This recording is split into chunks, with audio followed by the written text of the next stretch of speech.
Good afternoon, everybody. And as far as I can tell, everybody has properly entered the room now. Just to remind you, if you're not participating, please keep your microphone off. Otherwise, you'll get some background noise. And with that, I'm also going to remind you that this meeting is a public meeting. It is being recorded, and it will be placed on the authority's YouTube page following this meeting. So with that, I am going to turn it over to our chair, Audrey Carter. Audrey? Thanks, Jeffrey. And good afternoon and welcome and Happy New Year.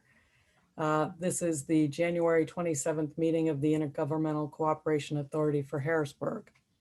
We have a full agenda, so let's immediately turn to the approval of minutes. We have two. First, I'd like to ask for approval of the minutes for the monthly meeting of the ICA on December 16th, 2020. So moved. A second? Second. Any comments, corrections? All those in favor? Aye. Aye. Opposed? Motion carries. Secondly, I'd like to ask for the approval of the abbreviated minutes for the joint meeting of the City of Harrisburg Audit Committee and the ICA on December 17th of 2020. So moved. Second? Second. All those in favor? Aye. Opposed? Motion carries. Thank you. And just for the attendees, both of those meetings are on our website in case you want to view them. Jeffrey, could I call on you to give a report of the authority's business over the course of the prior month, as well as give a brief report on the Section 207 that we filed with the legislature at the end of December? Thank you, Audrey. Just first with the monthly business report, we had a total of 6 invoices that the authority paid so far this month, or from the last official meeting to this meeting. We had a starting balance in our checking account of $94,499.06, and we had a final balance after paying our invoices this month of $87,007.36. And as we are now in a new new calendar year, we have not earned any interest so far year to date. We are on a second business matter. We are about to issue a invoice for the remainder of our current fiscal year allocation from the Pennsylvania Department of Community and Economic Development. Just to remind the members of the board, we had a partial allocation that was generously given to us by the Commonwealth, and we are going to submit our request for the remainder of the current fiscal year. And I will get that to the appropriate people at DCED following this meeting. The other issue that Audrey asked me to summarize was the annual business report, which we are required to submit each calendar year to the Commonwealth. We did that. That was mailed to the appropriate people, representatives of the Commonwealth, by the end of December of 2020. It included a copy of our financial activity, as well as our audit for previous Commonwealth fiscal year, and also a summary of our business operations, things like members of the board and our bylaws and other official filings that the Act requires the ICA to submit on an annual basis. And that was all submitted on time to the appropriate parties. So that takes care of our annual filing and represented our second time that we've made that filing. And we have, of course, a couple more years left in our initial charge from Act 124. So hopefully, Madam Chairperson, that takes care of the report of those items. Thank you, Jeffrey. That's great. We are still down one board member while we wait for Senator Costa's appointment. We've been in touch and we hope an appointment may be imminent. Neil Grover is not here today, and the mayor notified us that no one from the city would be in attendance at today's meeting. Today we got the controller's year-end report, and if you haven't had a chance to review it, I want to share a couple of interesting facts, because they're very important. One is that general revenue exceeded expenditures, including the year-end encumbrances, by 1.1 million. In an era of COVID, that is certainly good news. The December infusion of the entire state allocation of $5 million and the 2.8 in CARES Act funding certainly helped. If we hadn't gotten that $7.8 million, the city would have been in dire straits. Revenue was down just over 5% from 2019. The Neighborhood Services Fund 2020 revenue was down, and it resulted in a $1.7 million deficit. Of particular note, I appreciated the last insight that the controller's report shared, which was, and I quote, "If the budgeted expenditure amount of 77.6 million would have been fully utilized, revenue would have been overspent by 12.4 million. The prior year fund balance would have been used, and it would have resulted in an ending fund balance of 27 million. Would have resulted in an ending fund balance of 17 million. Right now, it is 29 million. And I think that speaks to the fact that one of the charges, obviously, of the ICA is fiscal oversight. And we urged caution as the city council approved the 2021 budget.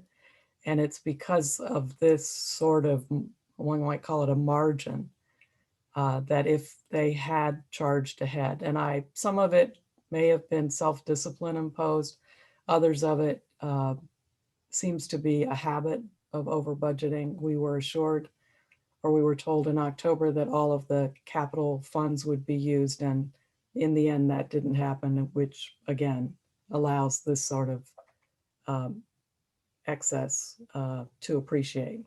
So good news is 29 million in the fund balance, and let's hope we can preserve that. We are waiting word from the mayor as to how to proceed with finalizing an agreement.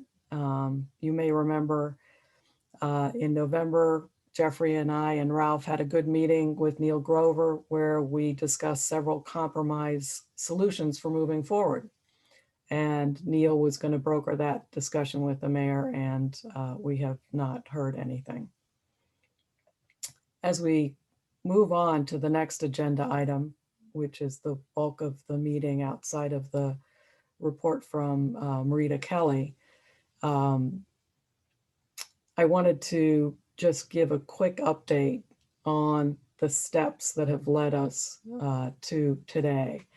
And all along, we have encouraged the city to utilize Jeffrey because of his talent, as well as the bridge that he would provide with the ICA in making sure that the financial plan could be accepted. And so I'm going to read this quickly, not as quickly as the disclaimer on the used car lots or whatever, but quickly so that we just know where we stand. So on October 30th, the plan was due, and the city submitted a proposed revision to the initial 5-year financial plan. November 18th, the city via Neil Grover suggested that the city prefer that the October 30th submission be considered a draft version and ask for an extension to provide a final revision. That same night we were meeting, and the authority board considered this, agreed to approve the submission as draft, and allowed an extension until December 14th for the city. At the same meeting, the authority board agreed to the mayor's request to allow him to present the plan to us at a meeting on December 2nd. On December 2nd, a special meeting of the board convened to discuss the plan. And on the 1st of December, the mayor notified the board that neither he nor anyone from the city would be in attendance. December 14th, 2020, the city submitted its modified, revised 5-year financial plan. December 16th, the board, having had time since the draft version was submitted and 2 days for the other, met and disapproved the plan. December 21st, the board sent a letter identifying specifically the reasons for disapproval, as well as sharing additional areas of concern. We encourage the city, again, to work directly with Jeffrey for coordination and assistance on addressing these concerns. January 4th, I received a letter from special counsel to the city of Harrisburg, Maureen McBride, from the Philadelphia law firm of Lamb McErlin, stating that since the authority had not identified a specific dollar amount of deficit in its disapproval, quote, the city will not be forwarding a revised plan. January 5th, I sent a letter to the mayor acknowledging Council McBride's letter, requesting that he revisit the letter that we sent him December 21st and directing him specifically to his own plan, section 8.1, to see the deficits mentioned in the letter, specifically referring to the Neighborhood Services Fund. There was no communication between the city, and on January 15th, I received another letter from Attorney McBride. In this time, invoking that the authority had failed to take any action regarding a financial plan within 30 days, and thus asserted that the plan shall be deemed as approved. And I'm sorry, on January 5th, when I responded to the mayor, and he had, through Council McBride, notified us that he would not forward a revised plan. I also notified him that he was not in compliance with the act because of that statement. So sorry about that. But then on the 15th, we get the failure to take any action within 30 days, and thus the plan shall be deemed approved. January 19th, I sent a letter to the mayor indicating that we indeed had responded, and we stood by our official response of December 21st, and thus confirmed that the city remained out of compliance. The issue before us is to express the opinion of the board. In my letter, I interpret it, and it was my opinion, but it is incumbent upon us as a board to make sure that we have a decision that we stand by. So I want to open it up for discussion, and with the hope that we move to a motion at the end of this discussion.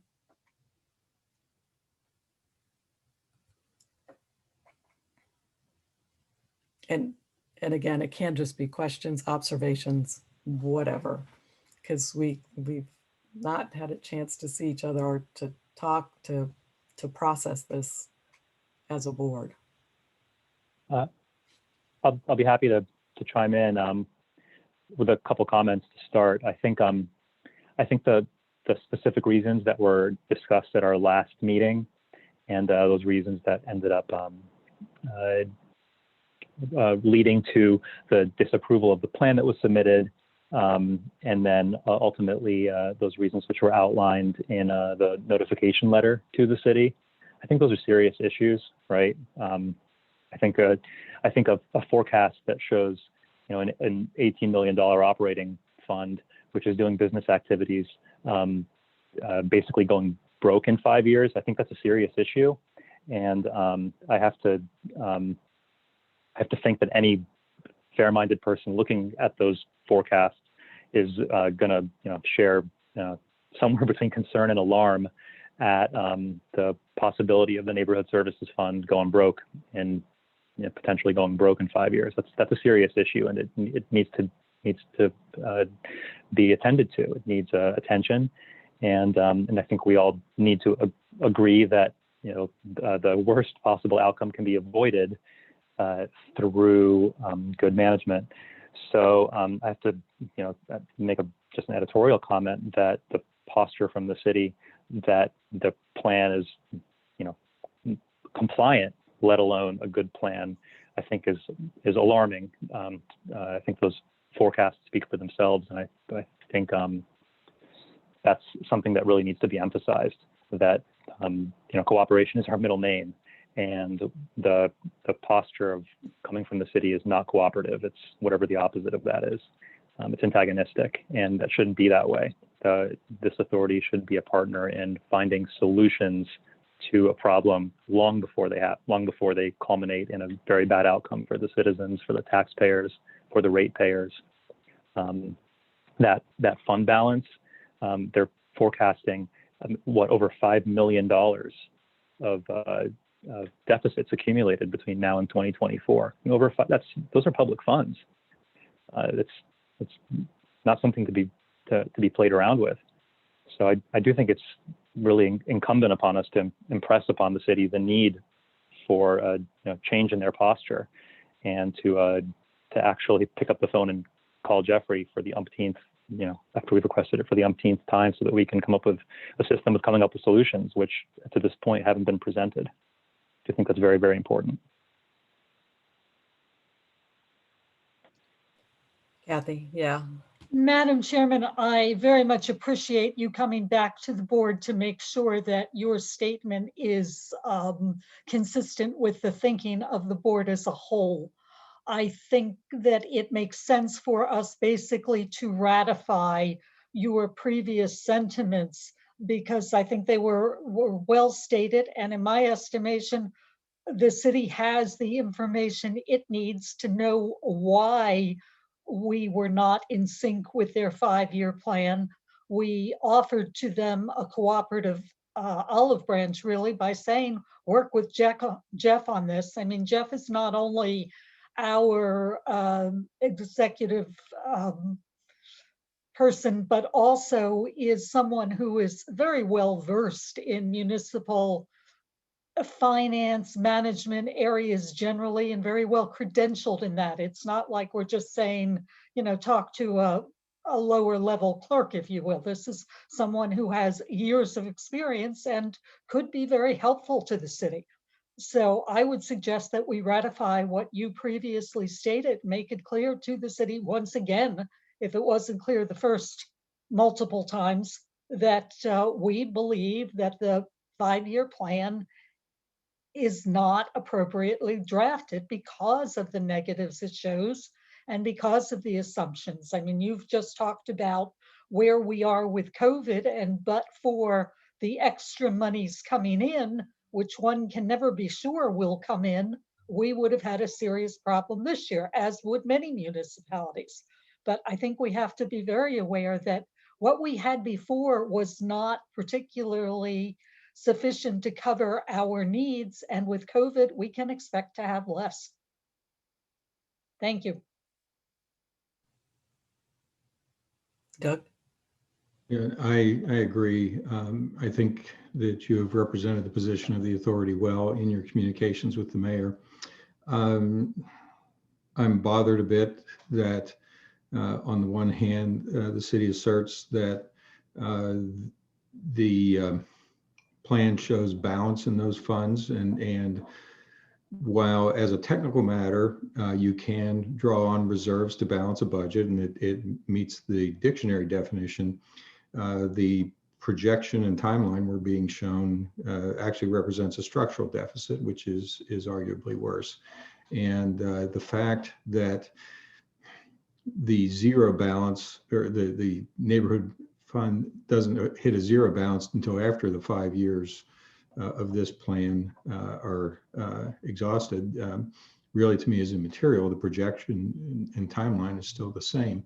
I also find it distressing that they're trying to place undue emphasis on part of the act that asks us to furnish the city with detail and numbers and alternatives. In this particular circumstance, we don't have either the resources or the direct numbers that the city's relying upon for us to provide anything different.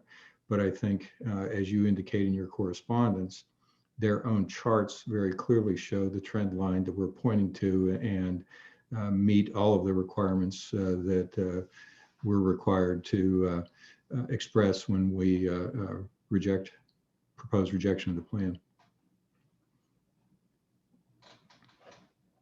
And we noted from the controller's report that actually, while they projected a balanced budget in the neighborhood services fund this year, 2020 or last year, it actually will show a $1.7 million deficit, which will carry forward and move that actual defined balance up a year or close to a year. And I think our other concerns were certainly enumerated when it came to the lack of plans that could be submitted and reviewed relative to the sanitation agreements that have been signed, specifically Stilton, which has been in existence now for over a year, and Pembroke and Paxtang, which came into existence, I believe, the middle of 2020. There just is nothing there on which to judge whether or not this will help the Neighborhood Services Fund or indeed become an anchor around its neck, so to speak. We also had issues with the capital projects fund trying to get statements of projected and actual costs of these projects, and we couldn't get them. We were assured that they were going to be spent, and then at the end of the year, once again, nothing came through. So it really would be a relief to be able to talk and get information so that we can sufficiently evaluate what's going on with the city. And so my last correspondence to the mayor did say, or the second to the last, that they're out of compliance, which happens when they do not submit a revision to the financial plan. And in essence, it also exists when there is no financial plan in effect, which currently there isn't because it hasn't been revised. And so from my perspective, the next step would be I guess I would ask for a motion to certify that the city of Harrisburg is not in compliance with the financial plan for failure to provide for revisions, as I just said, and then essentially not have a plan in place. And that's done in line with the Act, Section 210, E1 and 2. They sort of complement each other. And if the board passes this approves a motion to that effect, then certification is relayed to the Secretary of Budget, as well as the Speaker and the President Pro Tem. Audrey, may I'll be happy to make the motion, but also wanted to clarify something I think I may have heard in your comments a moment ago.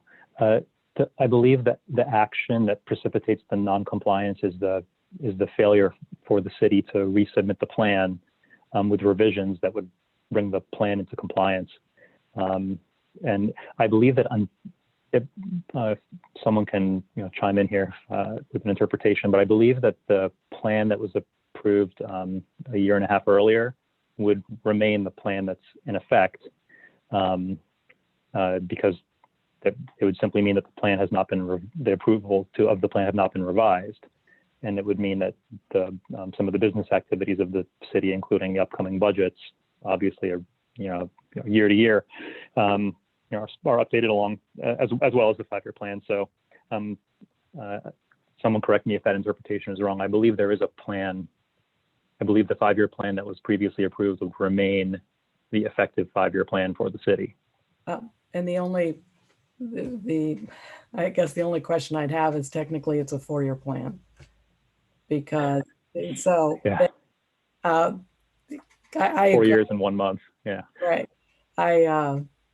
You're the master of the act and the definition. So I agree that it is, but in fact, it may not wholly meet its name.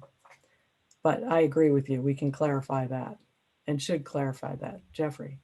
I don't disagree with either of your interpretations. I think you are correct. However, there is a separate section in the act that states that if the adopted budget, in this case, the most recent budget is the 2021 operating budget for the city, if that is not in compliance with the most current approved 5-year plan, then they too are out of compliance. So in a matter of practical speaking, they're out of compliance either way.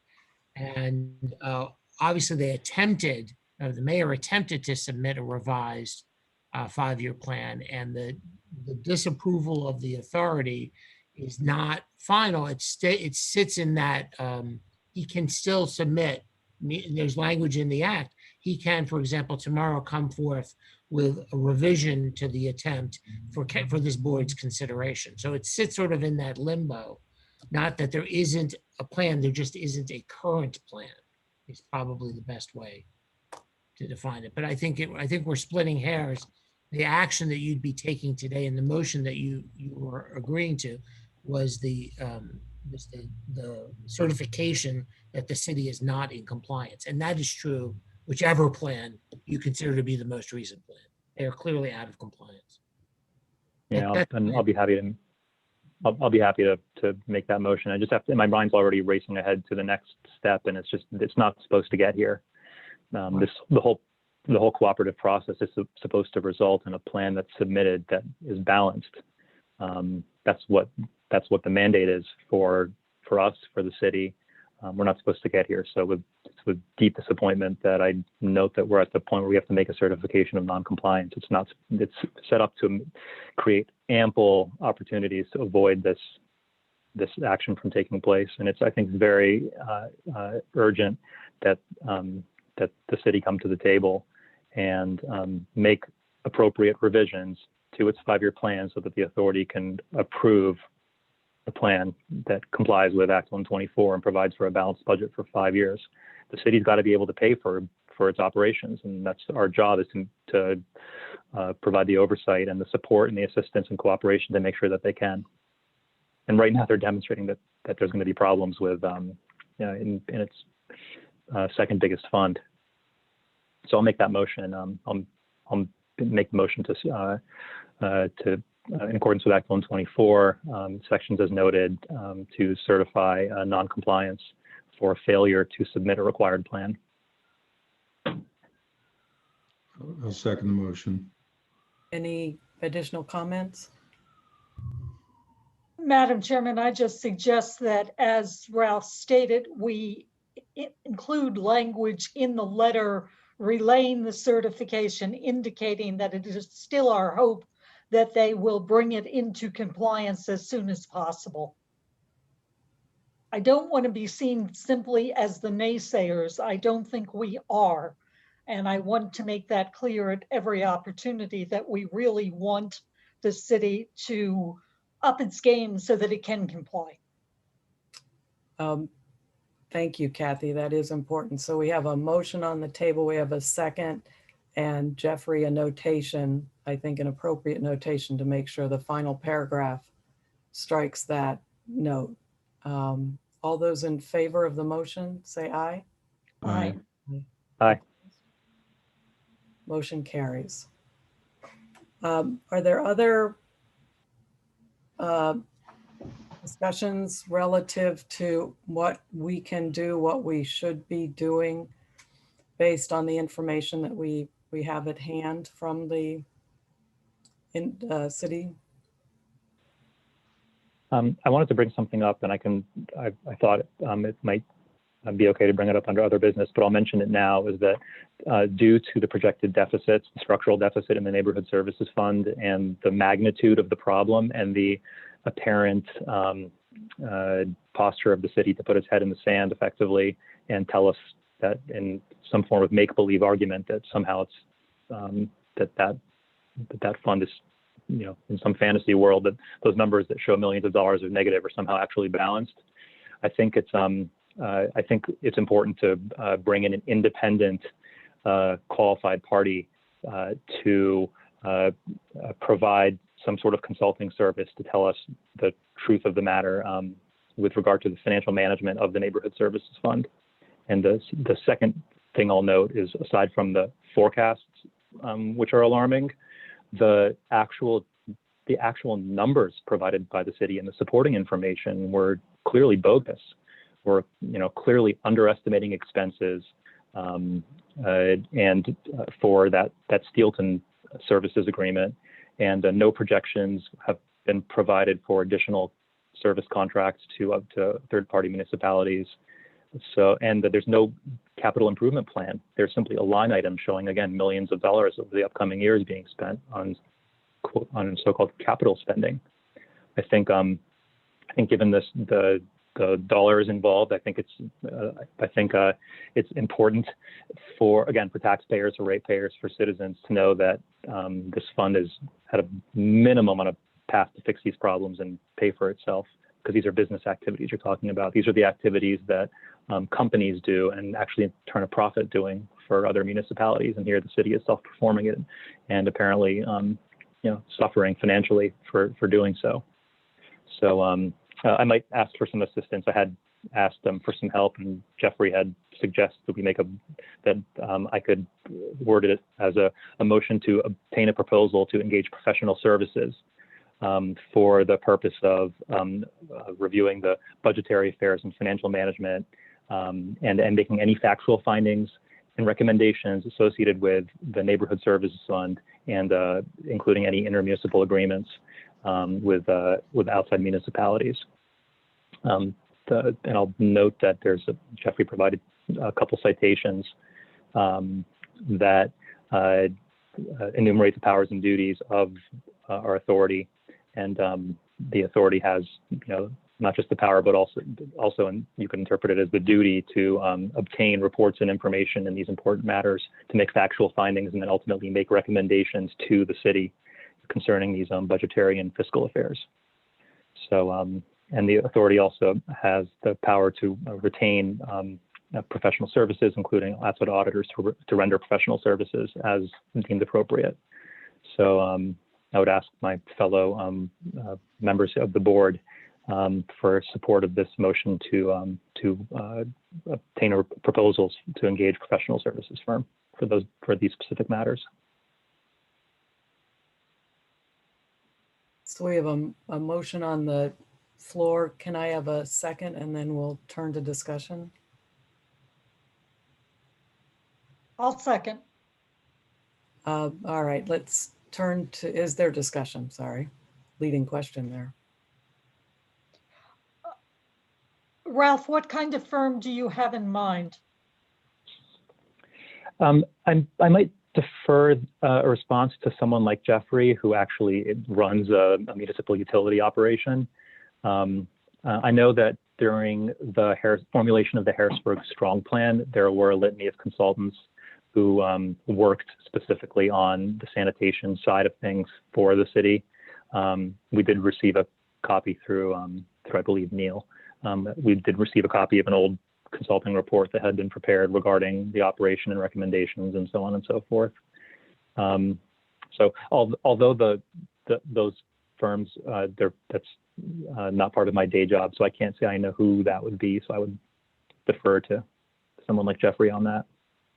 I'm not going to, thank you, Mr. Barton. I'm not going to suggest a specific firm because this would be a motion to obtain proposals from various firms, but I will note just in terms of factual history that the Act 47 coordinator did use a number of entities specifically to help in the development of planning and the evaluation of the finances of the city previously. And two of those that I'll just mention them because they previously provided assistance to the Act 47 coordinator. One was Novak Consulting, which is a large national firm that does financial management and other types of consulting for municipalities. And the second one's a little bit more down home, which is the Pennsylvania Economy League. And both of those entities had prior done work for the Act 47 coordinator in a consulting role, analyzing some of the finances of the city. That's just a statement of two firms that had prior been engaged, whether it be those or others of a similar ilk. That's the kind of universe that we'd be talking about. And we would have to come back to the board at a later date with a variety of proposals, and it would be up to the board to determine who would be in the best interest to contract for professional services to assist in this, according to this motion, the analysis of the Neighborhood Services Fund and the intermunicipal agreements that exist with the Neighborhood Services Fund. Okay, thank you, Jeff. Any other discussion? I'll We just, have a motion. I'll just note that the history we were discussing a moment ago with the expectation of cooperation and finding not only the cooperation not being there, but whatever the opposite of that is. I'm concerned, even though I'm here making this motion, I'm concerned that we don't get any cooperation or worse from our counterparts at the city, that we'll get the response that we got in response to our plan comments, which were that there's, that the plan's already in balance, which clearly we don't, clearly we know not to be the case. So with that somber note, I hope that we're able to exercise all of our powers of persuasion to encourage our colleagues and counterparts at the city to be cooperative and to get on the same page and to consider this an opportunity to strengthen an area to provide better results for the citizens and taxpayers and ratepayers. Thank you, Ralph. We have a motion on the table on a second. All of those in favor, say aye. Aye. Aye. Motion carries. Jeffrey, can you formulate the parameters of the request, the RFP, and we'll get those out? Right, that'll be a public document, so I'll put together an RFP that summarizes what your motion just requested, and I'll make sure that that is legally advertised as well as placed on our website, because that is the requirement for any RFP to hire professional services.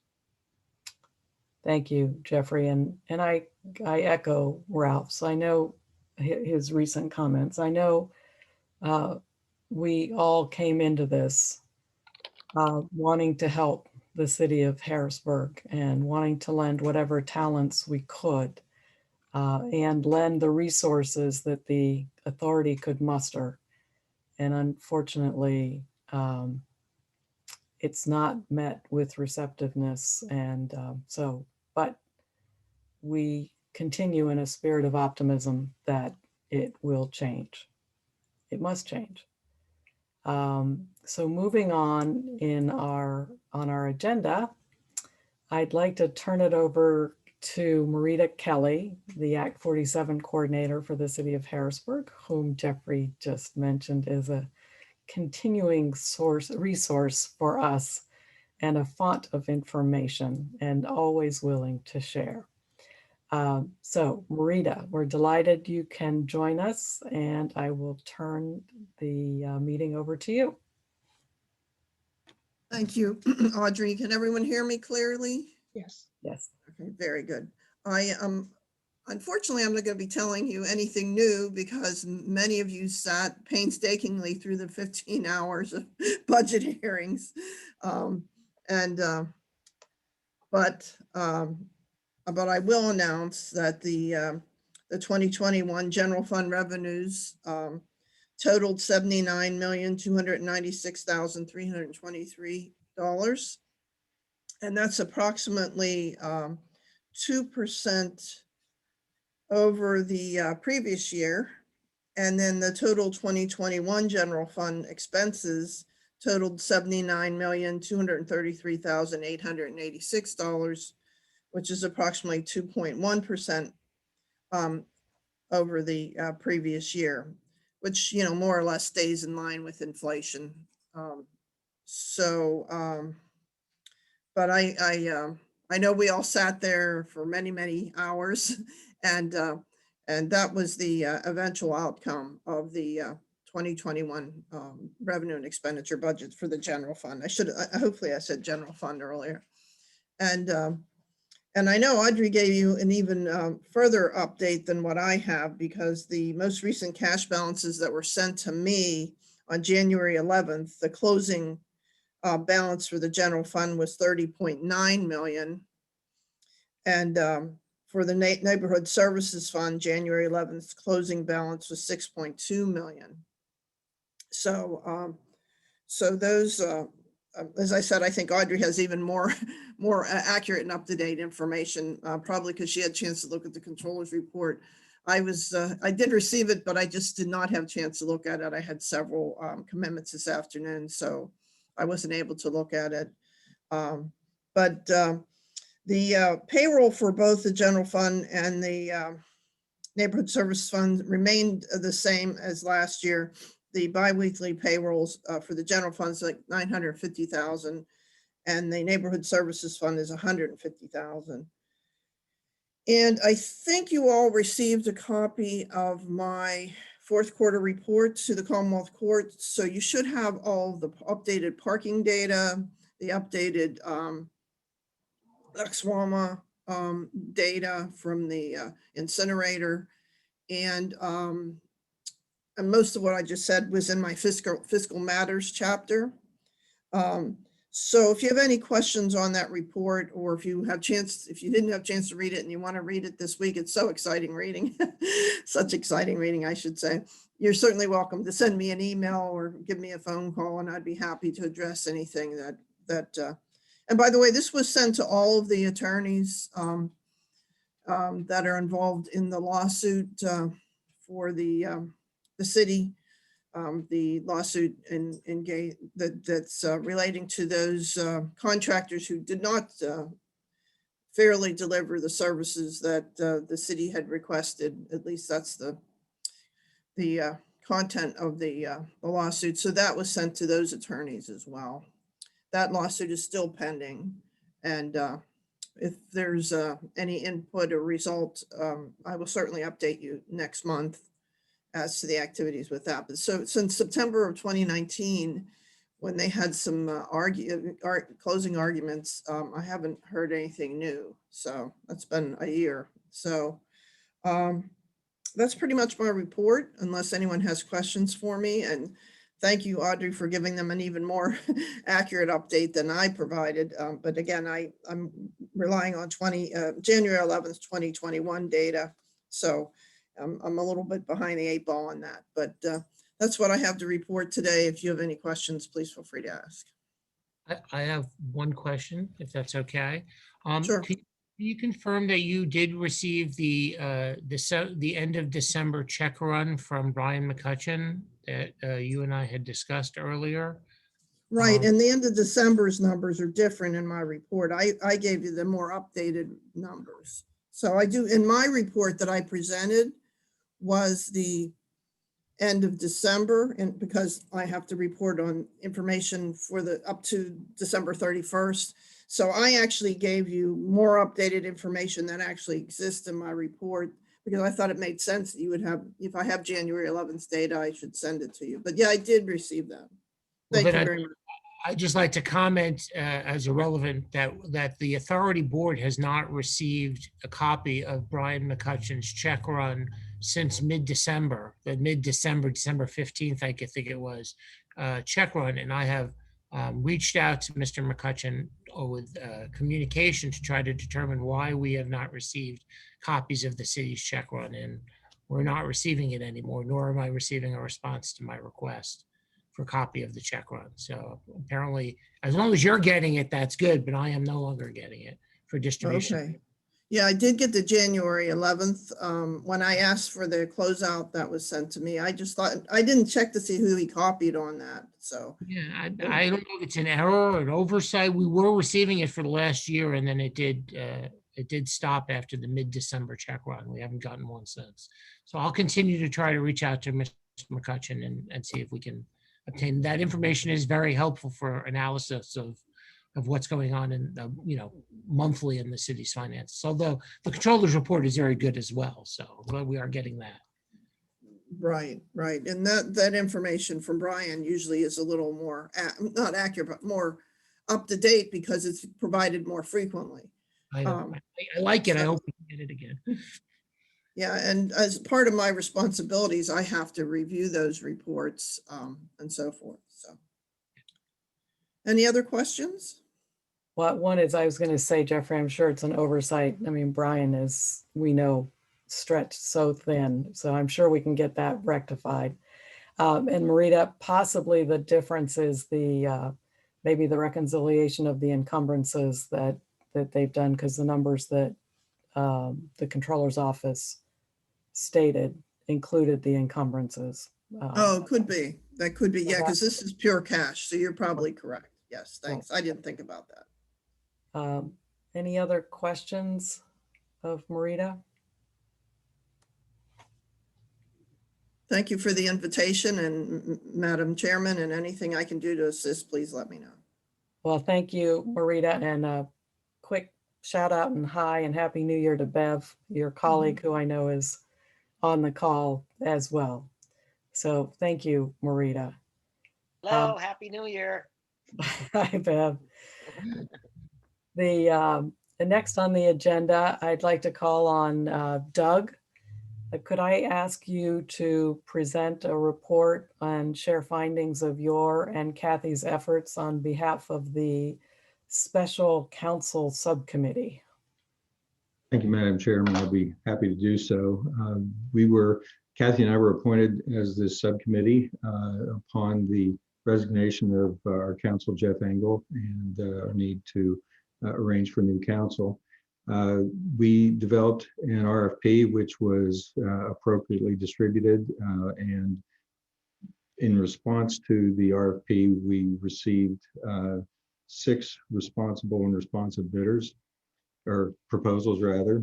Kathy and I reviewed each of those independently, and then we got together. We were pleasantly surprised to find that we were in complete agreement with the entire set of or our disposition on the entire set. There were a couple that we crossed off the list based on cost alone. They were significantly more expensive than the others. And then at the other end of the spectrum, there were 2 that rose to the top of the list. We conducted interviews with the representatives of those 2 firms earlier this week. And I'm pleased to present to you our recommendation that we enter a professional services agreement with Johnson Duffy. And they are represented specifically by Anna Marie Sassung and based in Des Moines. The proposal was included in the agenda packet for your review today. And I can answer questions or give you additional detail, but to place the matter before you for discussion, I'd like to make a motion that we authorize entry of professional services agreement with Johnson Duffy for legal counsel for the authority. And I believe, Madam Chairman, Kathy has a couple of specific points that she needs to make. And if you would recognize her for that purpose. Kathy? Madam Chairman, I'd like to disclose that Anna Marie and I practiced law together approximately 10 years ago. Prior to that time, we had been in practice for a number of years. She left the firm and we double checked on the date, and it was in October of 2011. We have remained friends. She from time to time will has referred one case to me, I believe, which is not uncommon with attorneys in this area, but I wanted to make that clear to the board and also suggest that I will recuse myself from the actual vote in this matter. Thank you, Kathy. I appreciate that. Possibly not necessary, but I will respect your request for that. Thank you. Any other questions? And I guess I would direct that at Ralph, the remaining person. In the same spirit, I should also mention that at my day job at Vartan Group, I've actually worked with Johnson Duffy, and I believe they've represented us in one, if not two matters over the last couple of years. I've never actually worked with Anna Marie directly, but I did want to mention that, and I would just ask Kathy and Doug to make sure that it clears the conflict check. I don't believe that they're currently representing me or my company at my day job in any matters. So, but I haven't spoken to either of our two colleagues, Kathy or to Doug, about the selection process. So I want to mention that as well. Thank you. We did ask the respondents to do at least a preliminary conflicts check, and there were none noted. Well, and as a newcomer to Harrisburg, I am continually amazed at how small this city and its environs are. So you can't sneeze and not run into someone you know or have known. So we have a motion on the table from Doug to execute a public general service. Professional services agreement. Professional service, not public, professional services agreement with Johnson and Duffy. Do I have a second? I'll be happy to second that motion since Kathy is indisposed. Wonderful. Thank you, Ralph. Any other comments? If not, all those in favor say aye. Aye. Opposed? So once again, the motion carries, and I immediately lob it over to Jeffrey. Right, so the motion carries 3-0 with one abstention. And Ms. McNett has made the abstention. I will complete the professional services agreement document with Anna Marie Sosung. Both her, if you're interested in seeing her proposal, we will entertain a right to know request for her proposal, but the contract, the professional services agreement, must be placed on the ICA website. It's a requirement, and it will be placed on the ICA website as soon as it is completed, hopefully shortly. She had hoped to attend today's meeting, but she had a prior appointment and she was going to try to get here if she could. It doesn't look like she's in the room, but she will endeavor to be at our February meeting. Obviously, it's an engagement of the firm, and although Anna Marie is the principal contact on the account, she will be backed up by other members of the Johnson Duffy team if necessary. I will remind everybody that we also have insurance counsel who is representing us currently in a separate matter. She will continue not to represent us for that insurance claim matter. That is unchanged, and that was true when Mr. Engel was our general counsel. And then the last thing I wanted to just place into the record is that Anna Marie Sosung has done work for me, myself, personally. In fact, she was the attorney that helped me with my professional services agreement with the authority. That is not a conflict of interest because I am not a voting member of the authority. I am just staff. And so the fact that she has represented me in no way causes a conflict, and we did confirm that. But as Chair Carter said, boy, what a small town, because of many of the respondents to the application, I knew them personally beforehand, and that's just what happens in Harrisburg.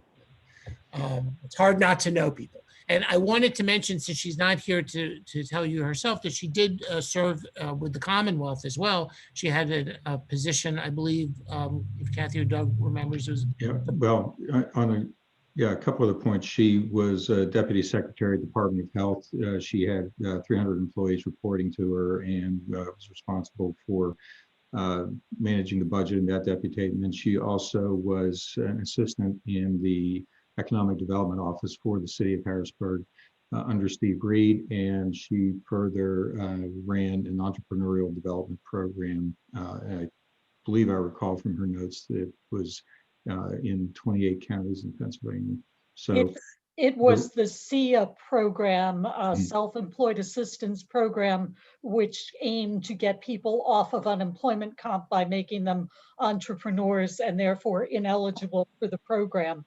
And she was very familiar with the Commonwealth's auditing requirements and financial filing requirements with that.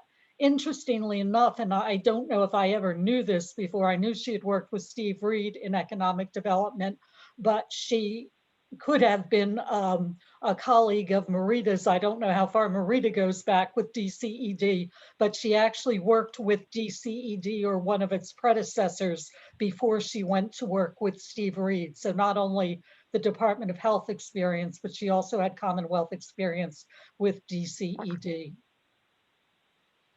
Yes, and just a sidebar, I do not know the woman, and I've never had any encounters with her that I'm aware of. Now, that doesn't mean that I don't have encounters with people that I don't always remember, but I just simply do not know her. So just for the record. You will get to know her. Thank you, Marita. And thank you, Kathy and Doug, for accepting the assignment and doing such a great job coming up with a wonderful candidate. And also I know we will reach out to all the other candidates, and I want to thank them because I'm sure they did it out of respect and desire to do best for the city of Harrisburg. So thank you. And Kathy? And Madam Chairman, if I may, I know that we have on the call Guy Beneventano, who we also interviewed with regard to this position. And I just want to note my personal pleasure in meeting Guy and hearing his strong presentation. It still amazes me that the football that Harrisburg is still means that there are other members of the bar who I don't believe I've ever even seen Guy prior to the time we went through the interview yesterday. So, I thank him for submitting the proposal, and I understand that Jeffrey will send out letters to all of the folks that submitted proposal, thanking them for their efforts. From being on the other side of that, I know that takes time and effort and research. And one of the things that impressed me about both Guy and Anna Marie is that they had done significant work on the ICA independently in terms of reviewing documents that were posted or including our minutes. And that makes me happy as a member of the Dauphin County Bar. And I want to mention that particularly since Guy is present today. I concur with those remarks. Thank you. And we will move full speed ahead on that. Next on the agenda is my request, or I'd like to make a motion as April is just around the corner. And that with that comes due our annual report on the city to the General Assembly. We submitted our first one on April 29th last year because it was a leap year. So we ended up with one day short. Now we have an extra day. It better be better. But I'd like to make a motion to authorize Jeff to work with Ralph and me on a revision to this submission so that we can present it to our colleagues before well, probably early April, so we can review it before we submit it. Do I have a second? I think Doug said that, but Doug is muted. He's muted. all those in favor say aye. Aye. Aye. Aye. Opposed? Thank you. We will get to work on that. The next quick item on the agenda is just an update on the City of Harrisburg audit. Yes, it is not completed yet. Yes, it is 2021. And we're talking about the audit for 2019. So the good news is that the partner in charge has said that it will be ready on the 5th, and we have agreed to have another joint meeting with the City of Harris Audit Committee, and that will be held on February 11th at 5:30, and it will be via Zoom, and it will be advertised as well. Which brings us to other business. Do board members have any other business that they'd like to bring up? And if not, Jeffrey, I will turn it over to you to read any public comments we may have gotten. I just wanted to note that Mr. Epstein has submitted a number of right-to-know requests during the course of this meeting, which I will process and get those documents to him as soon as possible. Thank you, Jeffrey. You are such a good steward of that function, and we appreciate that the speed with which you always respond. Hearing no other comments, I would love to entertain a motion to adjourn. So moved. A second? Second. All those in favor say aye. Aye. Aye. No one's. Aye. Thank you all, and thank you to all of our guests this evening. Thank you, Madam Chair. Thank you, Marita. We will